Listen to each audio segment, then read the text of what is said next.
Oke, pada kesempatan kali ini kita akan membahas tentang soal pretest beserta dengan jawabannya ya pada materi program linear matematika umum kelas 11. Nah, soal pretest program linear ini adalah soal tes awal sebelum mempelajari materi program linear secara detail. Jadi dengan menjawab soal pretest ini kita bisa mengukur seberapa pemahaman dasar kita yang menjadi prasyarat untuk memahami materi program linear. Oke, langsung saja ke pembahasan dari jawaban soal pretest program linear ini.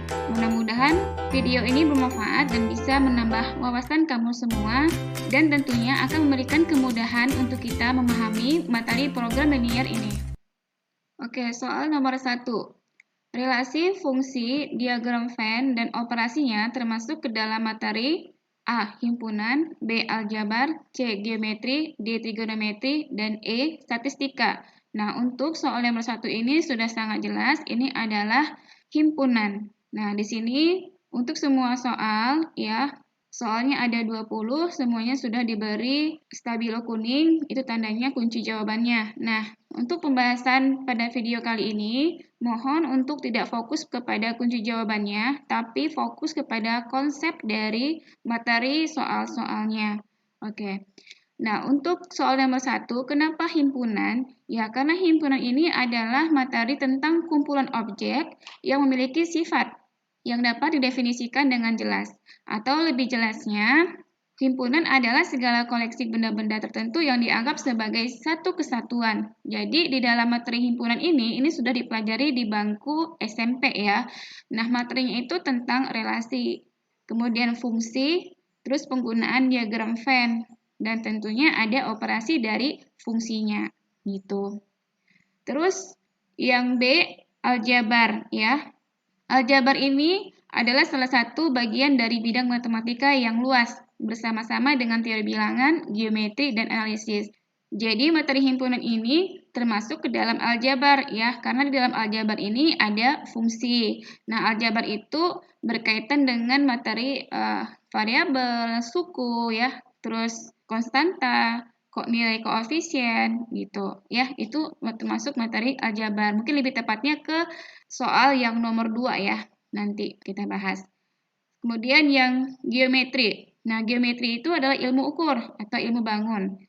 Jadi, geometri adalah cabang matematika yang bersangkutan dengan pertanyaan bentuk, ukuran, posisi relatif, gambar, dan sifat ruang.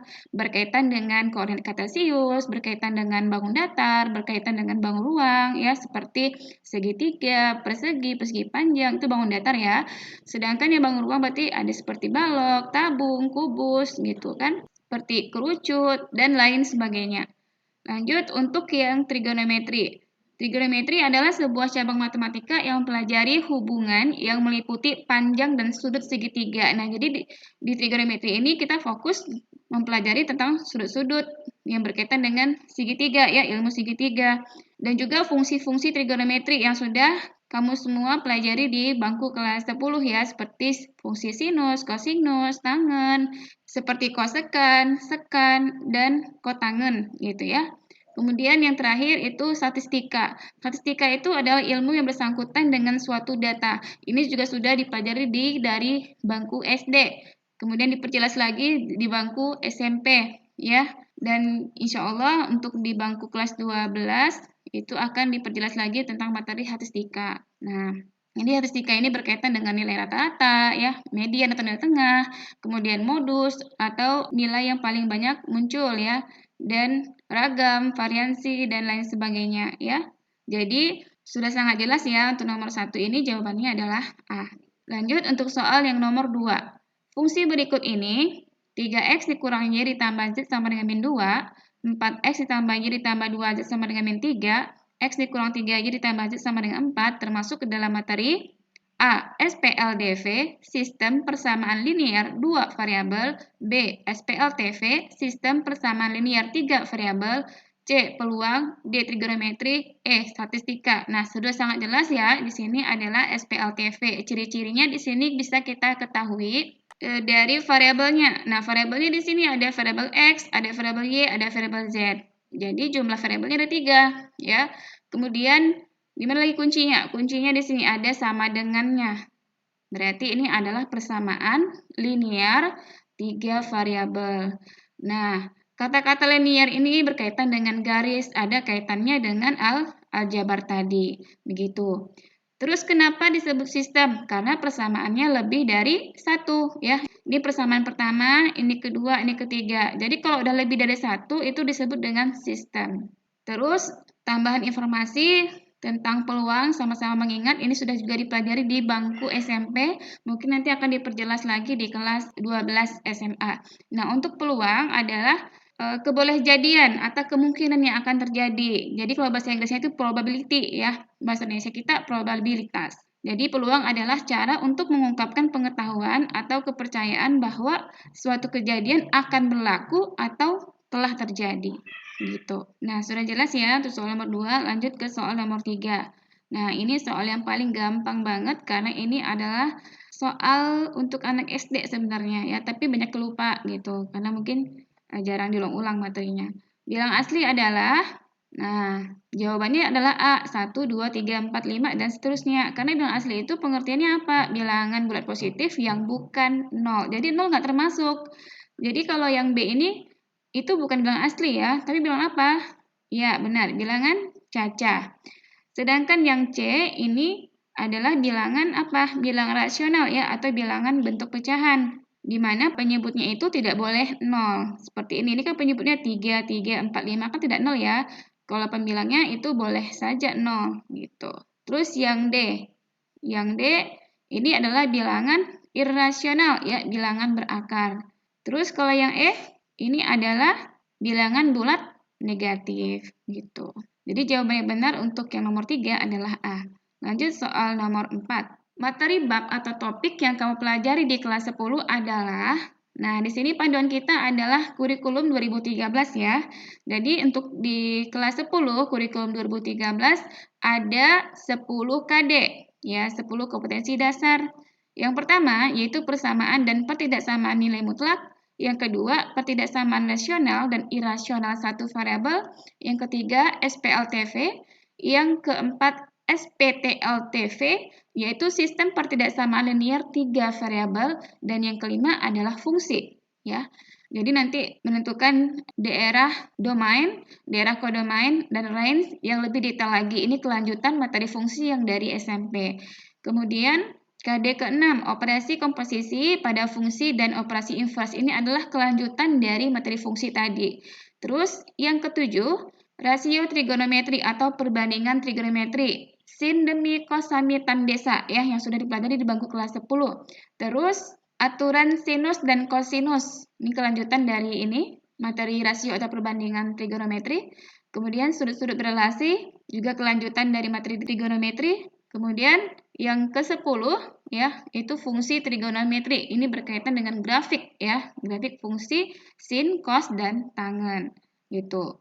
Jadi untuk soal nomor 4, kalau yang A sudah tepat ya, ini termasuk materi kelas 10 karena terletak pada KD yang ketiga.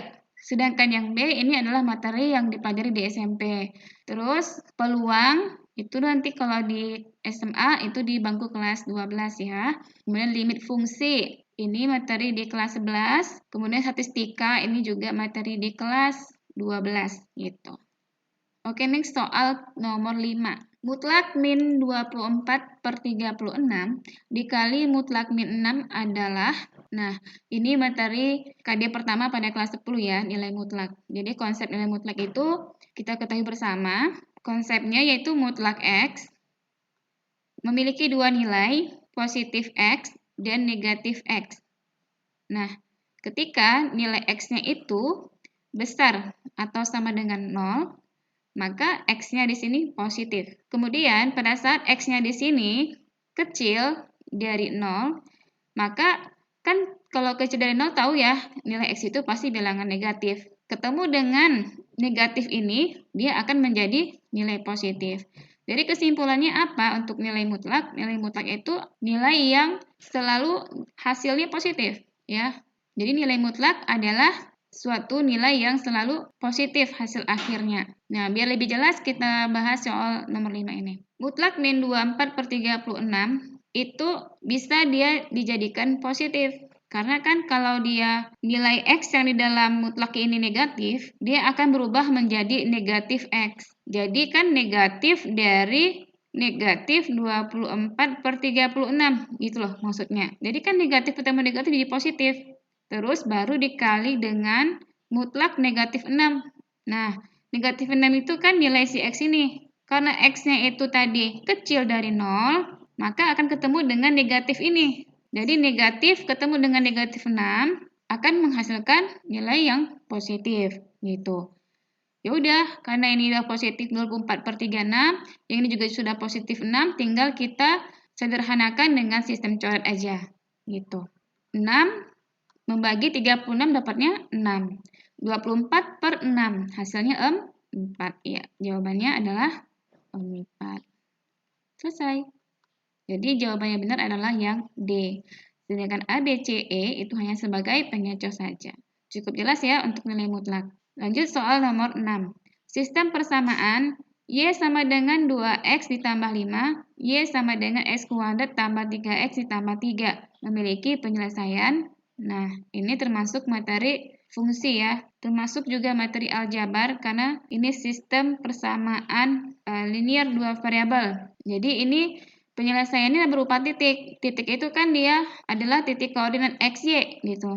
Kalau ada dua titik, berarti di sini ada dua nilai X-nya dan ada dua nilai Y-nya. Gimana caranya? Karena ini Y sama dengan ini, yang ini juga Y sama dengan ini, maka nilai Y yang ada pada persamaan pertama, yang 2X tambah 5, itu bisa kita substitusi ke Y pada persamaan yang kedua. Gitu. Jadi bisa kita tulis 2X ditambah 5 sama dengan X kuadrat ditambah 3X ditambah 3. Kan ini Y juga, ya kan? Yang ini juga nilai Y katanya. Jadi Y sama dengan Y. Ya udah, yang Y ini kita ganti ya dengan ini. Atau sebaliknya Y ini kita ganti dengan yang ini. Gitu. Paham ya? Lanjut, kita sederhanakan. Karena di sini X kuadratnya positif di sebelah kanan, maka kita kosongkan saja yang di sebelah kiri, ya kita nolkan. Jadi kita nolkan yang luas kirinya, jadi 0 sama dengan X kuadrat ditambah 3X ditambah 3, yang 2X tambah 5-nya kita pindahkan ke luas kanan, dia berubah tanda, positif jadi negatif. Jadi 2X-nya berubah jadi min 2X, 5-nya berubah jadi negatif 5. Kemudian kita sederhanakan, jadi 0 sama dengan X kuadrat ditambah 3X dikurang 2X kan hasilnya 1X ditambah 3 dikurang 5 jadinya negatif 2. Nah, tambah ketemu negatif jadinya negatif ya. Jadi bentuk sederhananya menjadi X kuadrat ditambah X negatif 2. Nah, ini sudah termasuk materi persamaan kuadrat. Nah, untuk menentukan nilai X-nya harus kita faktorkan atau menggunakan metode faktorisasi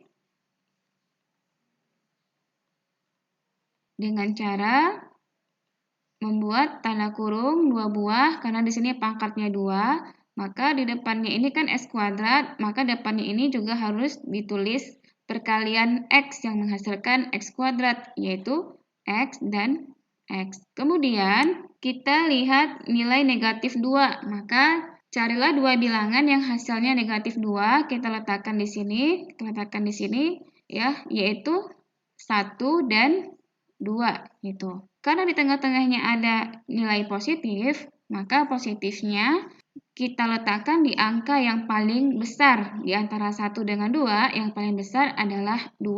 Maka positifnya di sini dan yang di sini negatif. Ya kan? 2 dikurang 1 hasilnya 1.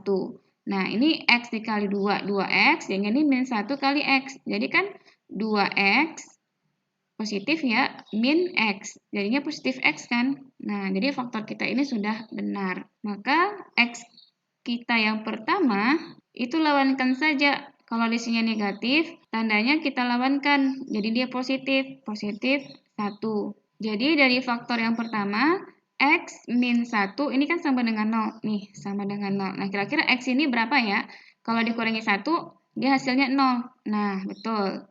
Yaitu 1. Atau cara cepatnya, kita lihat kalau di sini faktornya dia nilainya negatif, sudah pasti X-nya jadi positif. Gitu. Terus faktor kedua, X tambah 2 sama dengan 0 ya kan. Terus X-nya di sini berapa? Kalau ditambahkan 2 hasilnya 0. Ya, betul, yaitu min 2. Atau cara cepatnya lihat, kalau faktornya di sini tandanya positif, berarti nilai X-nya akan negatif. Ya udah, ini jadi X1, ini menjadi X2 gitu. Nah, ini belum selesai karena yang ditanya adalah titik koordinat ya, titik koordinat. Jadi kita harus substitusi X1, X2 ke salah satu persamaan Y-nya. Yang paling gampang persamaan yang pertama. Jadi X1, X2 dimasukkan ke fungsi Y sama dengan 2X ditambah 5. X1 sama dengan 1, substitusi ke Y sama dengan 2X ditambah 5. Berarti Y-nya jadi Y1 sama dengan 2. X-nya jadi X1 ditambah 5. Jadi nilai Y1 yaitu 2 kali 1 ditambah 5. 2 kali 1, 2 tambah 5 jadi 7. Jadi nilai Y1 adalah 7. Terus kesimpulan kita apa? Titik pertama yaitu X1, Y1. Jadi 1,7. Lanjut, X2 sama dengan negatif 2. Substitusikan ke Y sama dengan 2X ditambah 5. Maka Y berubah jadi Y2, X-nya berubah jadi X2 ditambah 5. Terus 2 dikali X2-nya min 2 ditambah 5. 2 kali min 2 itu min 4, ditambah 5 hasilnya positif 1. Jadi nilai Y2-nya 1. Apa kesimpulannya? Titik kita yang kedua yaitu X2, Y2. Nilainya min 2,1. Maka kita lihat option A, B, C, D, E. Yang benar adalah yang A. Gitu. Lalu kenapa nilai X1, X2-nya kita substitusi ke persamaan yang pertama? Kenapa nggak persamaan kedua? Boleh, persamaan kedua itu boleh, cuman mungkin agak panjang sedikit. Karena di sini ada 3 suku, sedangkan yang persamaan pertama itu cuman 2 suku di sini yang di sebelah kanannya, gitu ya. Nah, mungkin untuk soal nomor 6, kalau kurang jelas bisa diulangi kembali video ini. Lanjut soal nomor 7. Garis 2X ditambah Y dikurang 6 sama dengan 0. Memiliki titik potong terhadap sumbu X, yaitu, nah kalau titik potong terhadap sumbu X, maka yang kita ingat itu nilai Y-nya harus kita ganti dengan 0. Jadi otomatis ini jadi 0 Y-nya. Jadi jawaban kita sekarang 2X dikurang 6 sama dengan 0. Kan nilai Y-nya sudah 0. Jadi tinggal kita pindahkan 6 ke sebelah kanan. Jadi positif 6. Di sini tinggal 2X. Jadi X sama dengan 3. Karena pertanyaannya titik itu X, Y. Tadi X-nya dapatnya 3, kita isi 3, Y-nya tadi dapatnya 0. Jadi jawabannya 3,0. Di antara A, B, C, D, E, jawaban kita yang benar adalah yang B. Lanjut soal nomor 8. Nah, ini materi pertidaksamaan linear dua variabel. Ini materi prasyarat banget ya untuk materi program linear. Perhatikan gambar grafik berikut. Pertidaksamaan yang tepat dari gambar ini adalah, nah di sini kita langsung gunakan cara cepat saja. Caranya 6 ini nilai yang ada di sumbu Y dijadikan variabel X, jadi 6X. Terus nilai 3 pada sumbu X dijadikan variabel Y, jadi 3Y. Terus keduanya kita jumlahkan. Penulisannya dari X dulu ya. Jadinya 6X ditambah 3Y sama dengan angka 6 dengan angka 3 ini kita kalikan. 6 dengan 3 kita kalikan. Nah, lalu kita perhatikan tandanya ya. Ini bukan tanda sama dengan, kita ganti. Karena di sini tandanya garis putus-putus dan memiliki arsiran. Kalau sama dengan dia nggak pakai arsiran gitu. Jadi karena garisnya putus-putus, tentu ini tandanya kecil saja atau besar saja. Karena arsirannya di sebelah kiri, berarti ini kecil ya atau tanda kurang dari. Jadi ini bukan tanda sama dengan. Kita ganti dengan tanda kecil dari atau kurang dari namanya ya. Nah, jadi jawabannya itu 6X ditambah 3Y kecil dari 6 kali 3. Nah, angka 3 di sini ya bisa kita hilangkan, kita sederhanakan. Sama-sama bagi 3. Kita bagi 3. Tentu ini jadi tinggal 2X, ini 1Y. Ini kecil dari 6. Jadi jawaban untuk gambar grafik ini pertidaksamaannya adalah yang A. Yang benarnya adalah yang A. Untuk B, C, D, E sudah sangat jelas alasannya tadi ya. Lanjut soal nomor 9. Grafik yang tepat untuk Y besar atau sama dengan min 2. Atau kita bacanya Y lebih dari atau sama dengan min 2. Nah, kalau nilai Y negatif 2, maka perhatikan nilainya itu ada di sumbu Y, yaitu min 2. Mana dia? Nah, ini kan sumbu Y. Ini min 2-nya. Ada di bawah. Terus, arsirannya kemana? Kalau tandanya besar. Kuncinya, kalau tandanya besar seperti ini, maka arsirannya itu posisi atas. Ya, kalau garisnya melintang seperti ini, maka kalau tandanya besar dari atau sama dengan, itu arsirannya ke atas. Tanda sama dengan ini menunjukkan garisnya tidak putus-putus. Jadi jawaban yang benar adalah jawaban yang pertama. Sedangkan yang ini salah, ini juga salah, dan yang D, E ini juga salah gitu. Kalau yang E, ini nilai min 2-nya ada di sumbu X ya. Berarti ini X variabelnya. X-nya apa? Ini arsirannya ke kanan. Kalau arsirannya ke kanan juga sama ya. X besar sama dengan min 2. Kenapa pakai sama dengan di sini? Karena garisnya ini tidak putus-putus gitu.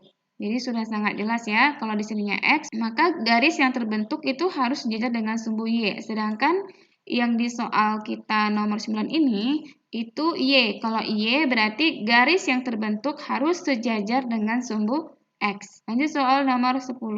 Pernyataan berikut yang tepat dari fungsi X dikurang 3Y ditambah Z sama dengan 4 adalah A. Koefisien X dari fungsi di atas adalah min 3. Perhatikan ini X-nya. Koefisien kita yang sebenarnya berapa? 1. Maka yang A ini salah. Yang B. Koefisien Y dari fungsi di atas adalah min 4. Mana Y-nya? Ini Y.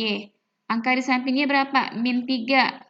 Ingat di sini ada tanda kurang, kurang itu termasuk negatif, jadi kita bacanya negatif 3. Sedangkan di sini Pak negatif 4, berarti salah. Yang C, konstanta dari fungsi di atas adalah min 4. Nah, yang ini konstantanya yang 4, kenapa dia jadi negatif 4? Karena nilai konstantanya harus dibawa ke sebelah kiri, ya di sebelah kiri Z.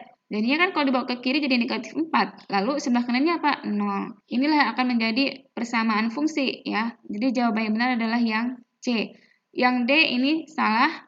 Karena apa? Fungsi di atas merupakan PLDV katanya. Salah. Kenapa? Karena di sini ada 3 variabel X, Y, Z. Ya, bukan 2. Lanjut yang E. Koefisien Z dari fungsi di atas adalah min 1.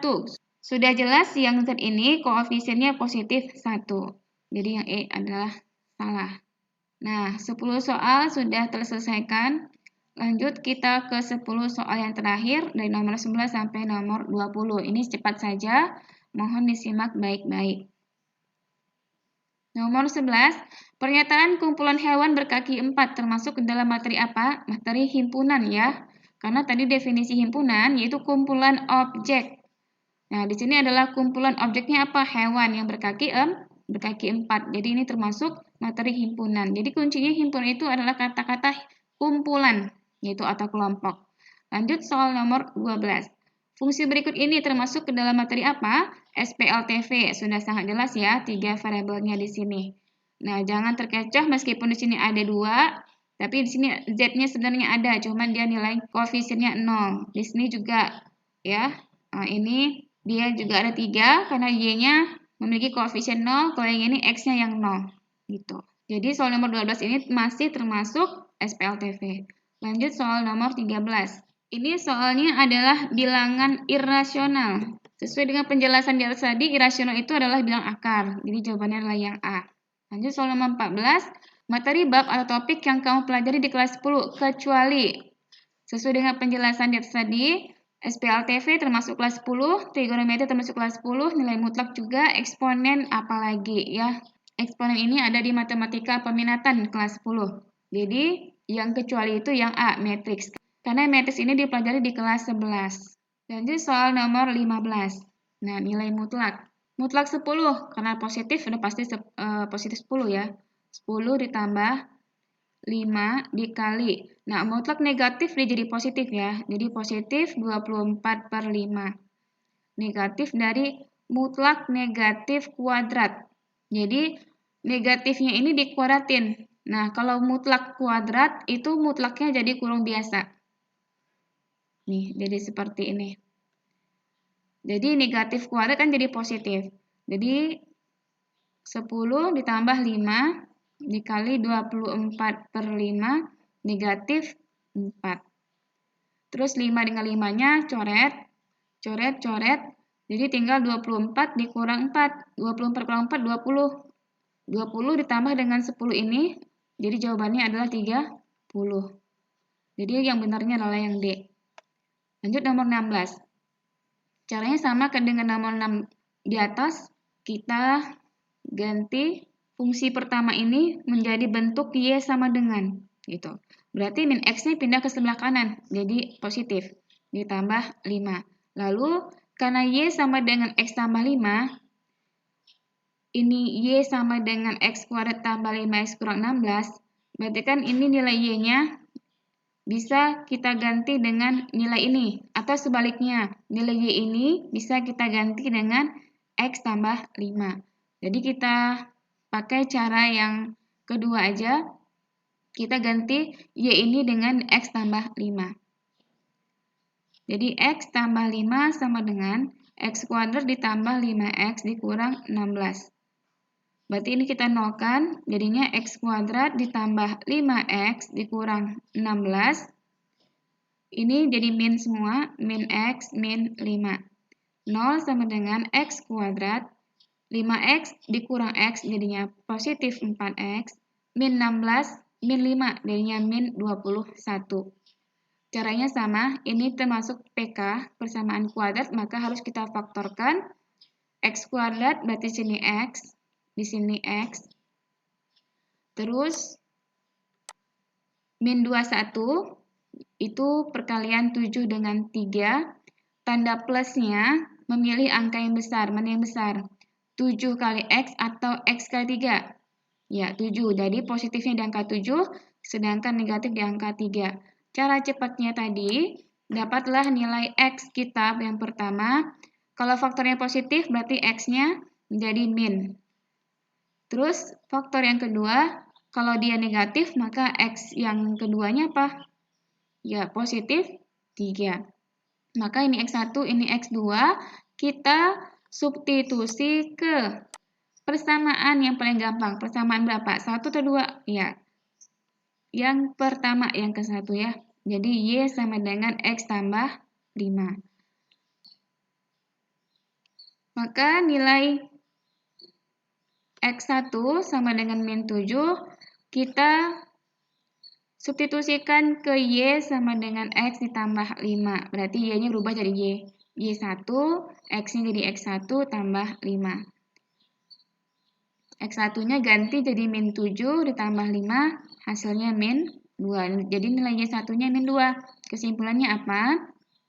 Titik yang pertama yaitu X1, Y1 sama dengan min 7, min 2. Lanjut X2, nilainya 3. Kita substitusi ke Y sama dengan X tambah 5. Berarti Y ini berubah jadi Y2, X-nya jadi X2 ditambah 5. X2 kita ganti dengan 3 ditambah 5. Jadi nilai Y2 sama dengan 8. Kesimpulannya apa? Nilai titik X2, Y2 itu sama dengan 3,8. Jadi jawaban kita yang tepat adalah yang A. Min 7, min 2, dan 3,8. Oke. Lanjut nomor 17. Garis X dikurangi Y ditambah 5 sama dengan 0 memiliki titik potong terhadap sumbu Y, yaitu, nah, di sini kita sudah tahu ya, kalau menentukan titik potong terhadap sumbu Y, maka nilai X-nya yang sama dengan 0. Sehingga untuk persamaan X dikurangi Y ditambah 5 sama dengan 0, maka nilai X-nya kita ganti dengan nilai 0. Sehingga kita peroleh nilainya min Y ditambah 5 sama dengan 0. Atau nilai Y-nya sama dengan 5. Sehingga titik potong terhadap sumbu Y dapat kita tulis X-nya 0, Y-nya 5. Atau yang tepatnya adalah jawaban yang B, 0,5. Gitu. Bisa ya? Perhatikan gambar grafik berikut. Pertidaksamaan yang tepat adalah sama ya caranya dengan tadi. Ini berarti dia akan menjadi variabel Y. Nah, cara ngeceknya, perhatikan, lihat. Karena di sini nilai X-nya itu lebih dari 1 komaan, kita cek caranya kita sistem tutup. Kalau kita mau cari nilai X, maka kita tutup Y-nya, atau kita anggap nilai Y-nya itu 0. Berarti X sama dengan 4 dibagi 3. Nah, 4 dibagi 3 itu sama dengan 1/3. Berarti sekitar 1,3333. Nah, jadi ini titiknya itu adalah 1/3, ya. Berarti jawaban kita antara A, B, dengan E. Nah, tetapi yang E ini salah. Kenapa? Karena tandanya di sini pakai sama dengan, sedangkan gambar grafiknya itu tidak pakai sama dengan, garisnya putus-putus. Ya, kalau putus-putus kan tandanya cuman kecil aja atau besar aja. Tapi karena di sini arsirannya itu sebelah kiri, berarti kecil aja. Mana yang benar jawabannya? A atau yang B? Iya, jawaban yang benar adalah yang A. Ya, bisa kita cek lagi untuk pastikannya. Kan di sini nilai Y-nya -4 ya. Nah, berarti kalau pakai sistem tutup, kita tutup yang X. Kita tutup X-nya, berarti kita anggap X-nya itu 0. Nah, 3 kali 0, 0. Berarti min Y sama dengan 4. Berarti Y sama dengan min 4. Gitu. Jadi sudah pasti nomor 18 jawabannya adalah yang A. Ya, kalau kurang jelas bisa diputar lagi videonya.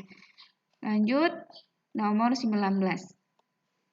Grafik yang tepat untuk X lebih dari atau sama dengan 1, atau kita bacanya apa? X besar atau sama dengan 1 adalah, nah, karena di sini nilai X, maka kita perhatikan sumbu X. Mana angka 1? Nah, contoh option yang pertama ini 1, ya. Terus, garisnya ini tidak putus-putus. Sesuai dengan tanda ya, sesuai. Terus, kalau tandanya besar, berarti arsirannya ke kanan. Ingat, kalau garisnya ini sejajar dengan sumbu Y, yang kanan itu menjadi arsiran tanda besar. Kalau yang ke kiri berarti itu tanda yang kecil. Jadi sudah benar gambar yang tepat adalah yang A. Ya, kalau yang ini, yang B ini apa sebenarnya untuk pertidaksamaannya? X, karena dia di sumbu X angkanya kan ini 1. Terus arsirannya ke kiri, berarti tandanya kecil. Pakai sama dengan enggak? Enggak, karena garisnya itu putus-putus. Berarti ini X kecil dari 1. Terus untuk yang C, ini juga masih 1. Berarti ini di sumbu X, berarti X. Terus ini arsirannya ke kanan, tapi karena garis putus-putus, maka dia lebih dari 1 gitu. Enggak pakai sama dengan di sininya. Ya. Terus yang option D-nya. Nah, ini angka satunya di sumbu Y, berarti ini pertidaksamaannya Y. Y-nya apa? Kita lihat. Arsirannya ke atas. Ingat kalau ke atas berarti itu besar. Terus garisnya tidak putus-putus. Jadi pakai sama dengan. Di sini angka 1. Lanjut yang option E. Yang option E, caranya seperti tadi ya.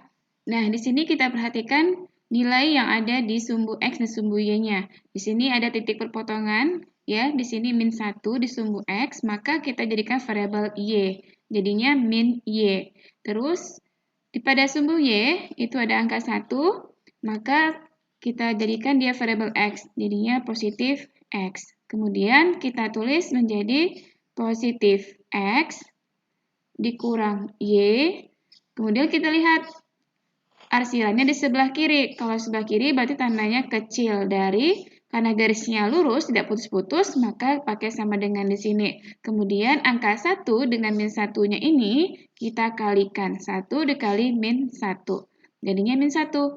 Maka kita sederhanakan bentuknya menjadi X dikurang Y, kecil atau sama dengan min 1. Maka inilah jawaban untuk yang E. Tidak sesuai dengan pertanyaan soal pada nomor 19. Begitu. Jelas ya? Soal yang terakhir.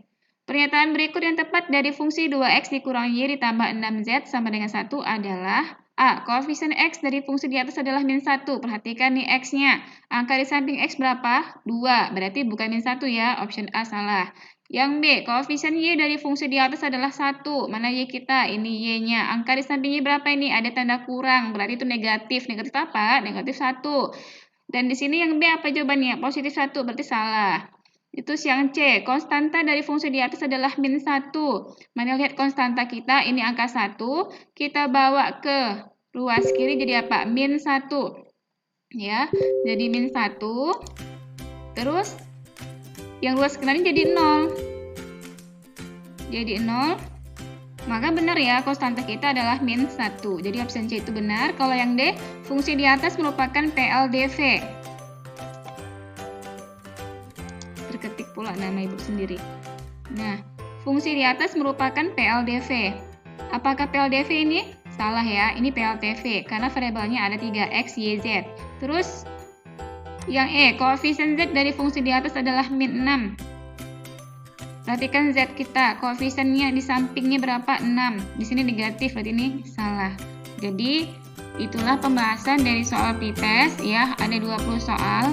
Karena kebetulan kelasnya dibedakan, jadi soalnya juga dibedakan. Tapi untuk tingkat kesulitan soalnya itu sama. Ya, cuman tipikal angka dan model soalnya saja yang dibedakan. Mudah-mudahan pembahasan ini bermanfaat untuk kamu semua. Yang kurang jelas silahkan diputar kembali videonya. Diakhiri, wassalamualaikum warahmatullahi wabarakatuh. Sampai bertemu di pertemuan selanjutnya.